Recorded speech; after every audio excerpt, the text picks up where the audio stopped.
Right everyone, quick health and safety announcement before we get started. I will be doing this review in shorts.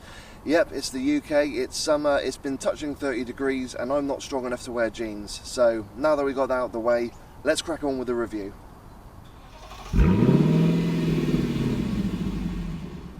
In 2017, Skoda launched the Kodiaq, the Czech brand's first large 7-seater SUV. 1 year on, they've added 2 more trim levels to the range, the rugged-looking Scouts and this, the sporty-looking Sportline. We've had the Sportline for a week and we're going to let you know if it's any good or not, but first signs are very promising. The car is incredibly well equipped with rear parking sensors, full LED lights, you've got a 9.2-inch Columbus touchscreen, Apple CarPlay, Android Auto, interior mood lighting and a raft of standard equipment. We've also got some very nice optional extras on this car which definitely help it if you're doing a lot of long range driving, particularly with adaptive cruise control, blind spot and lane assist and also reversing assist, so it kind of lets you know, because it's such a large car, if you're coming out of a car park, if anyone's going to bump into you or not. So yeah, it's a very good looking car, isn't it? So a very quick history lesson on the Sportline trim. Launched in 2016 on the Czech brand's flagship, the Skoda Superb, it added a nice sporty element to what was already a very handsome car, adding things such as one-piece bucket seats, black surrounds on the grille, 19-inch Vega alloys and a raft of standard equipment. It was a very popular choice. With the Superb you also got the glorious dragon skin green colour. Unfortunately you can't have that on the Kodiaq, but you have got this gorgeous fetching meteor grey, and that has been a real head turner. Here on the inside of the Kodiaq Sportline there are a few nice touches to differentiate it from other Kodiaqs in the range. Firstly are these gorgeous one-piece bucket seats that really are as comfortable as they look, and they even hold a big bear like me in place. You also got the steering wheel straight out of an Octavia VRS, and you've also got a lovely faux carbon fibre effect on the doors and on the dash. Interior quality hasn't gone to waste either. There's lovely soft touch plastics on top of the doors and the dashboard, and even here on this centre console, that's soft touch plastic too. Believe it or not, if you look on something like a Volkswagen Tiguan, that would actually be hard, which is a genuine surprise. Everything else on the cockpit is actually really lovely. It's very well laid out and it is dominated by a 9.2-inch touchscreen, which is really nice and crystal clear.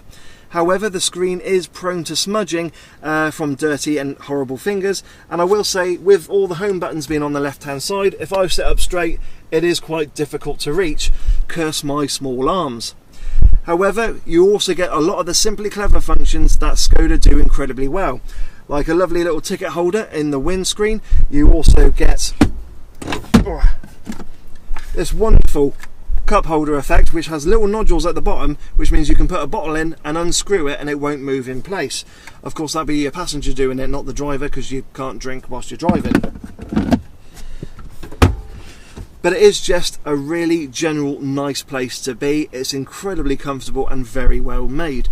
You've got to say, take your hat off really to Skoda, because they've done a stunning job on this, and especially with the design, because this has now filtered down into the brand's latest SUV, the Kodiaq, and it does show that, well, it very much works. So, sat in the middle row of seats, and being a Skoda, I think you pretty much know where this is going to go. That seat is set to my driving position, and as you can see, I've got acres of knee room and tons of headroom. Yes, I'm going to say it, I'm 5'7" tall and 5'7" wide, but you really do feel that you can get 3 adults in the back here. Also, just for added flexibility, you can slide the seats up to 20 centimetres forward to help those in the third row of seats with extra leg room. But not only that, there is a little toggle to the right of me that if I was to grab hold of it and pull, I can also recline, so I have a lot more extra comfort for long journeys. Interior quality is pretty good here as well. You've got a nice Alcantara effect on the doors and you still have that faux carbon fibre effect. However, I will mention on top of the doors, it does go to hard scratchy plastics. But you know what? With all this interior space you can easily forgive Skoda for that. And now I wouldn't be doing my job if I didn't have a go in the third row of seats and let you know what they were like. Wish me luck. So yes, sat here in the third row of seats, it's pretty much what you would expect. It's not really suitable for adults and more for children over short journeys. Those seats have been moved forward so you can see where I am sat here, and this seat has been slid forward the full 20 centimetres in order for me to get my knees in. So really, it's not ideal for adults and just for small children. I will say that with all 7 seats in place, you do get 230 litres of boot space, which is actually incredible for a car of this size. It's not all doom and gloom. There is a 12-volt socket back here, and you've also got windows which do allow a bit of extra light in so you don't feel cocooned in the third row. But I will be honest, you're probably very rarely going to use those full 7 seats, and we'll have these ones down so you've got a larger boot space. And now, to save my dignity, we're going to go straight to the boot of the Kodiaq, and that way you don't have to see me try and clamber out. So, as mentioned, with all 7 seats in place, you've got 230 litres of boot space, which is still very good for a car of this size. However, with the flick of a switch, or a couple of switches on the seats, you then go down to a 5-seater, and that grows from 230 to 570. Now, if you did go for a 5-seater Kodiaq, you wouldn't have these rear 2 seats, and that actually grows from 570 to 720, which is a huge amount of boot space. With all 5 seats down, that grows considerably to over 2,000 litres of space, and that was class leading until only very recently topped by the new Peugeot 5008.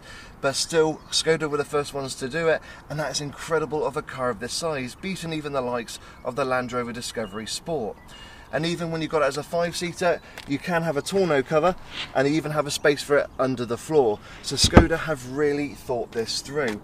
It is an incredibly practical car, and definitely one of the best all-rounders you can buy in terms of versatility. But now let's see what this car's like to drive and take it out on the road. So when it comes to powering your Kodiaq Sportline, you've got 4 engines to choose from, 2 petrols and 2 diesels. The petrols are a 1.4 and 2 litre TSI units, producing 148 and 178 bhp. The diesels are both 2 litre turbo units, and they produce 148 and this range topping 187 bhp. The lower powered engines, you do get the option of a 6-speed manual or 7-speed DSG, and the higher powered engines are 7-speed DSG only. And I have to say, with this top of the range engine, it's actually very refined. Granted, at slow speed you can get a bit of diesel grumble entering the cabin, but other than that, when you're on the motorway you can barely hear it. It's actually a very refined cruiser. I will mention as well that all cars come with 4-wheel drive, and there is no front-wheel drive option as of yet.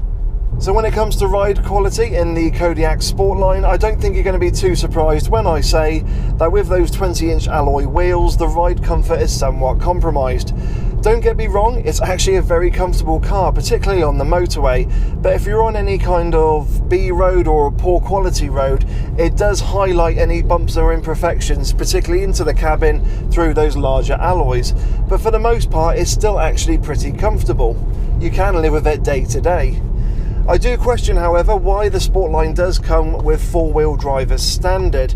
I would like to see the option of having it as front-wheel drive, particularly to help with the likes of economy. And with that 4-wheel drive and those 20-inch alloy wheels, I can't really see you doing much off-roading in the car. In the Scout, yes, of course, because that's got the rugged exterior look. But with the Sportline, I mean, the most you're ever going to do is this.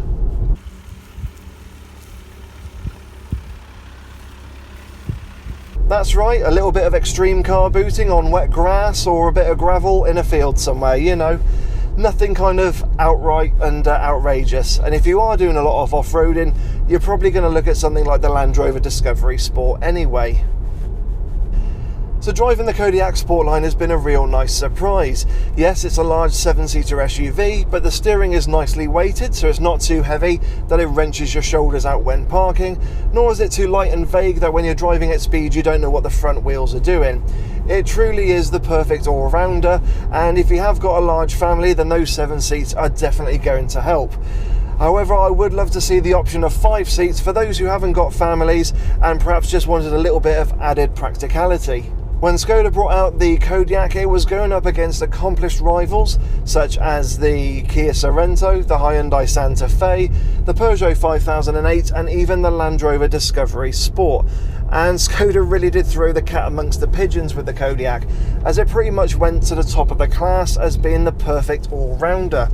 The Sportline does add another dimension to the Kodiaq range. However, if you are after a 7-seater diesel-powered SUV that has a 4x4 drivetrain, DSG gearbox, and has all the sporting paraphernalia, then there is one big rival to it, and it's this.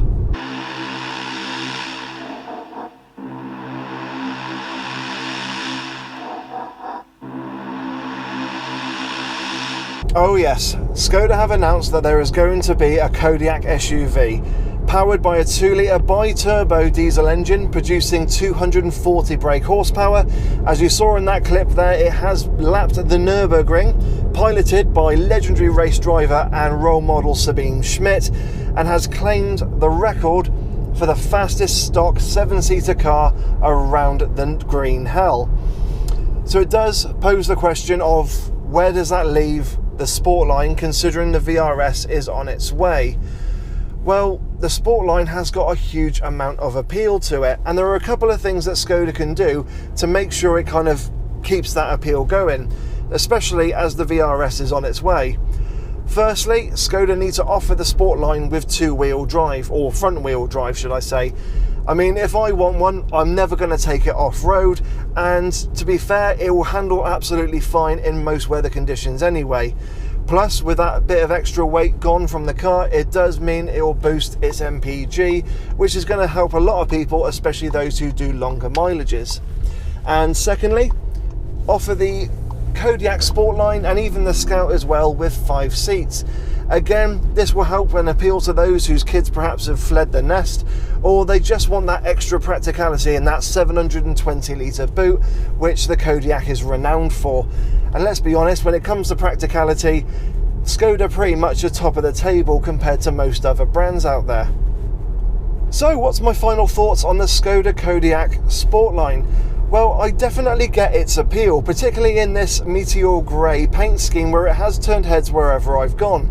It's not lost any of the practicality, which has made the Kodiaq one of the best all-round family cars you can buy, and it really does liven up the Kodiaq range, particularly with the fact you've got those 20-inch alloy wheels and the extra sporting paraphernalia. My main concern, however, is with the VRS on its way later this year, is that buyers are going to overlook the Sportline and just go straight to the VRS. But as mentioned, if Skoda could do those little tweaks, particularly with offering it as front-wheel drive and as a 5-seater, financially it does make the Sportline more appealing, especially considering what the VRS will be carrying with it.